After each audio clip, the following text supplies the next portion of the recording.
Alrighty, so in this video, we're going to be looking at how you can embed a Microsoft Bookings page into your own website. Now, there are a couple of things I want to mention before we get really stuck in. It's not complicated, but it does involve a couple of moving parts. We're going to be taking a link or a piece of script or code from Bookings, and you're going to be putting it onto wherever you want your landing page to show the calendar. So, there are a couple of things that I want you to be aware of. We're working with your website or your landing pages, whether you use WordPress, Kajabi, Simplero, Wix, something like that. Also, if you do your landing pages somewhere like ActiveCampaign or MailerLite or MailChimp, so it's wherever you create those pages that have your own domain on them. So that's where we're going to be putting the embed code. The code itself comes from Bookings, and I want to be clear that the Bookings embed code is for your entire calendar. And I'm going to show you what I mean here. So I've headed to office.com in my web browser. Bookings is a web-based tool, so working from the web. You'll see on the screen I'm on my PC, and I am also using Google Chrome as my web browser. So if you've got something slightly different, yours might look a little bit different. But when I go to Bookings, it takes me to my homepage, and we're going to be sharing a Bookings page, a shared Bookings page. I'm not going to be sharing my individual personal page. We're talking about those shared calendars. And these are the ones where your team can be involved as well, so that someone who's booking an appointment can choose from team members, or it can be allocated to different people in your team. So as an example, I've got a few set up because this is what I do. I play around with these things. So I have one that is my Thrive Admin Services one. And when I open that up and I go to my services, you'll see I've got a lot of services here. Each individual service booking page is a link, like a normal hyperlink that you would do, and you can see the really long description there when I hover. When we want to share an embed, the embed code is for the entire calendar. So that's actually going to show, if I was to go to this page in a new tab, and this is what I don't normally do, however, it depends on you. You can see they can choose from all of the different services that I have. So at the moment, what I have is I have one calendar that has all of these as options. And if I embed the calendar, all of the options are available. By comparison, if I go to this one, which is my bookings test, you'll see that I only have a single service here. And this single service, if I go to the booking page now and I was to put this one in a new tab and we look at this one, you'll see it has just the one type, and that's all anyone would ever be able to pick. So you need to think about how many services you have. So for example, for me in this example here, a lot of these, some of them are free, but most of these are paid services that I send a specific link to someone once they have purchased the service. So a coaching session, a micro magic session, and one of my VIP one-on-one sessions. So that's what most of these are. This one, however, you can see is a discovery call, and I could put that on my contact page if someone just wanted to book a chat with me. And what's going to happen is the embed code is going to give me this window.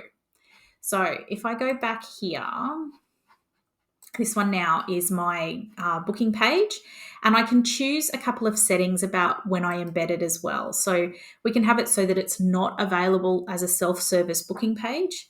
We can have it so that only people inside my organization, so my staff, people with an email address on my domain can do that, or available to anyone, which means that people on the internet can book it, and it's that public-facing page. So that's what I have it set up for. You go through and make sure that you've customized it as well. So make sure when you're down here, you're customizing it with any of your particular colors. You can pop your logo in, all that sort of stuff. Any changes that you make in here afterwards, anywhere this embed code goes, it will update. It should update. So if you were to change the logo or change the color, it should change on wherever you've got it embedded, because these feed into this link all the time. The link won't change. So I copy the embed code. You'll see it gives me an option as a link or as an iframe. So if I do it as a link, I can copy that, and you can see it's got all of the bits and pieces on it. So I'm going to, bear with me, I'm just going to open up one of my landing pages. Let me find. I'm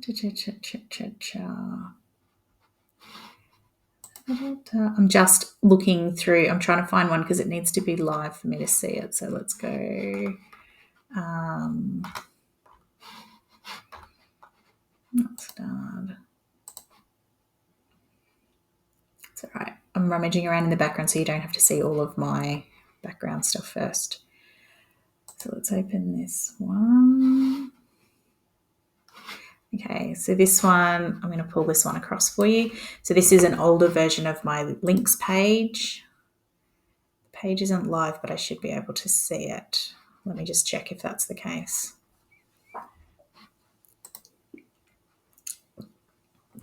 No, it won't be because the page doesn't exist. So let's go back.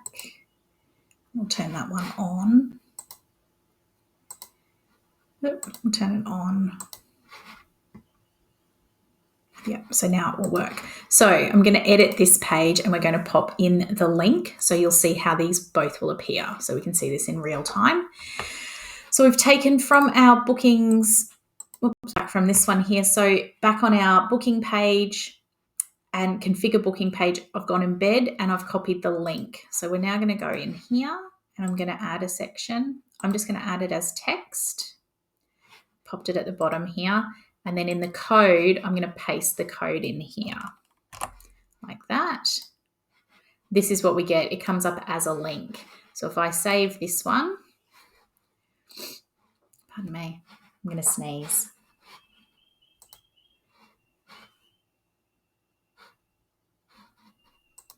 Apologies for the pause there. So now when I look at this page, oops, what happened there? Oh, we need to refresh it because I've added it at the bottom. You can see we've got this one, schedule online. If I click that, it's taking me to my bookings page and you can see it's gone to that address. Okay, so it's doing that and it's just taking me to the page, which is fine, but isn't necessarily what we want. What we want to do is keep people on our page. So I'm now going to go in here. I'm going to go back to my bookings calendar. I'm going to go to the iframe one. Now you can copy it this way or you can just click the copy button. I'm going to go back here. I'm going to go back into where I'm inserting code and we're going to paste that in here exactly as it is. I'm not playing around with anything else. It's going to have a think. So I can change this to a full this way. And you can see it's opening it up here as a window. So if I go save changes here and I refresh, it's having a think. It's going to refresh on the page. And this is now how it's appearing. So it is a scroll, which is a bit of a pain. So you may need to work with your layouts here. So play with some of the layouts here. You could wrap it in a box. I can do all sorts of other things here. I might be able to, where is it?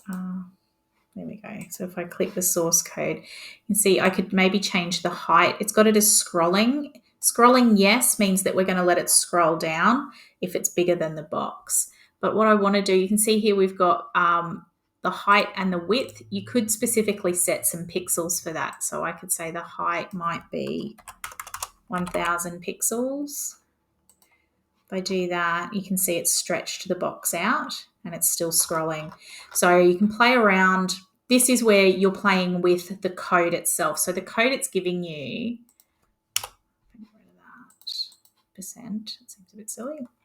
There we go. So that's now, if I was to save this one, refresh, instead of it being such a narrow box, it will now be a much bigger box. Okay, So this is, and you can see it's giving me all of this other information as well. So it's showing them that they're actually booking it directly. So the same as you would get with something like Calendly or TidyCal or is it Acuity? And if I had multiple ones here, so then if I choose a date and a time, and it's going to ask me to pop my name in, Joe Blogs. These ones are not required because they don't have the little asterisks. Any additional information, what we'd like to discuss on the call, and then book. If I click this one here, we got required additional information.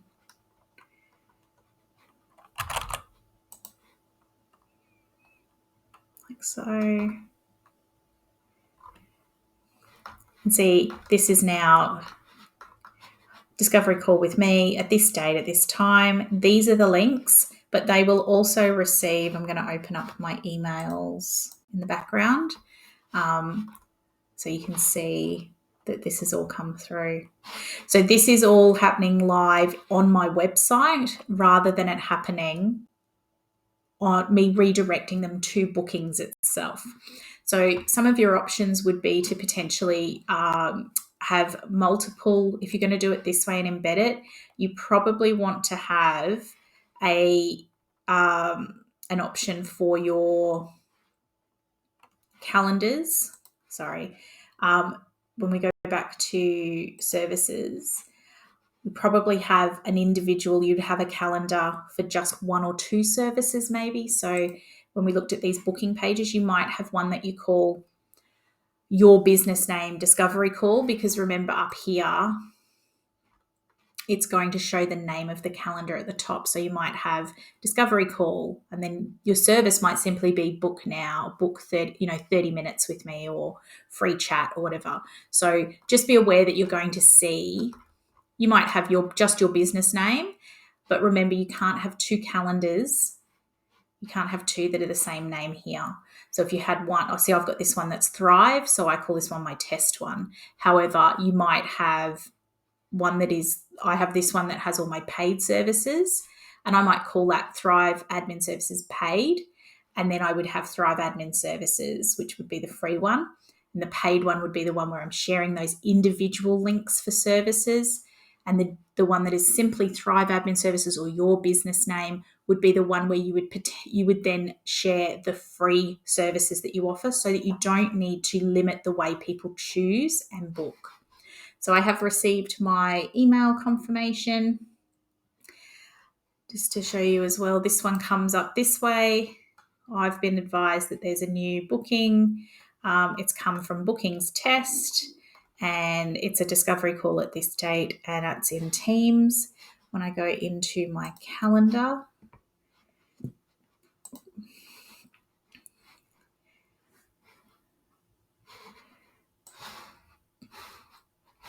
my calendar is now showing, this is the discovery call. Apologies, this week is a bit weird. This is the discovery call in my calendar. So this is in my calendar when I open the appointment up. This is what they've popped in. That's all those answers. I've got a buffer of 15 minutes on either side on this one. And I can add some notes to the appointment, which will only be visible. So I can pop those in there. So that's that. Then if I go into this is the confirmation that the recipient has. Open this one up. I don't know why that's having a bit of a moment. Okay. Excellent. It's just being a bit of a pain right now. That's really handy. So there we go. It's thinking. It just needed a minute. So this is what the recipient or the person who has booked receives. They get the confirmation. They can reschedule. They can join the appointment. Here's what they've popped in, and that is the calendar as well. So if I go to calendar and look at where's my magic calendar? Nope, it's not coming up. Oh, that's all right. So in the calendar for the Magic at Thrive Admin, it would also have this option as well. So there we go. That's the calendar there. And you'll see that I've got it as discovery call. The one for Magic Hat is the half hour. The one for me is an hour because I've got my 15-minute buffer. And when they open that one there, it looks exactly the same, but they don't have, they've got the meeting ID and the insights, and they can manage the booking. They don't have that option to put notes in, so that's quite handy as well. So that is how you would embed it and what it will look like. So keep that in mind. Like I said to you, the things to remember are that your booking calendar, so if we go new booking, which we'll go back to where we were, the more sessions that you have up the top here, the longer this is going to be. And if you're playing in your system, when you put your link in, which is what we did here with the source code, you can play with the height and the width. What it's going to do is change the way this sits within your page. So if you are comfortable with playing around with the code and being able to do some of those things, then this is the option for you. If you simply want a button that will take people to the page and allow them to book inside bookings, then you would use that link option that we looked at here. Oops. Sorry, back up here. All over the place today. In our booking page, you would just copy the link or you would embed this link. So that's going to say schedule online. If you change the text there, that's going to change what the link would be. However, this link here is exactly the same as this link here, and that's what you want to share. So you would turn it into a button or you would make it a customized hyperlink, and you can use that on your web page, in your emails, all those sorts of things. But if you're wanting to have that free form option for people in the web page, then you want to be embedding the iframe, and that is going to be that. And this will be limited. The way it works will be also be within your page, your landing page design program, the landing page programs rules and questions. So I can't specifically help you too much more because this is the way my system does it. So MailerLite, MailChimp, ActiveCampaign, Kajabi, Wix, all those other sort of page designers, WordPress, they will have different rules and you'll be able to do different things with your code. But you want to keep in mind how it's going to fit with the rest of your page and be aware of how it's going. The layout that it's using is this column format. So you're going to have all of your services at the top, then a date, then a time, and then all their details. The more you require in each of these sections, the longer this is going to get and the bigger the scroll will be. So keep that in mind.